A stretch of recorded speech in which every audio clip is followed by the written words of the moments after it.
तर नमस्कार मित्रांनो, आपल्या सर्वांचं हिंद केसरी बकासूर अपडेट या चॅनलवरती स्वागत आहे. तर बऱ्याच दिवसानंतर बकासूर आत्ता उद्याच्या चिंचाळे या मैदानामध्ये पळणार आहे. तर कसं कसं नियोजन केलं आहे ते विचारूया मोहिल शेठला. तर नमस्कार शेठ, नमस्कार. कसं नियोजन करण्यात आलं आहे बकासूरचं?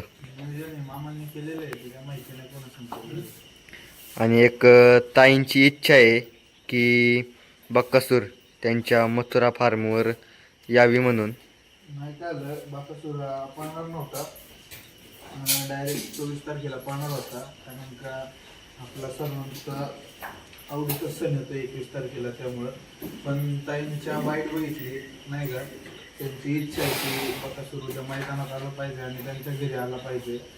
तर नक्कीच ताईंची इच्छा उद्या पूर्ण होईल.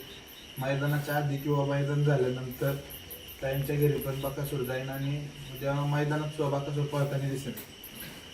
तर उद्या आपल्याला सर्वांचा लाडका बकासूर चिंचाळे या मैदानामध्ये पळताना दिसेल. व आता सर्व शेतकरी बांधवांचा सण येतोय म्हणजे बैलपोळा.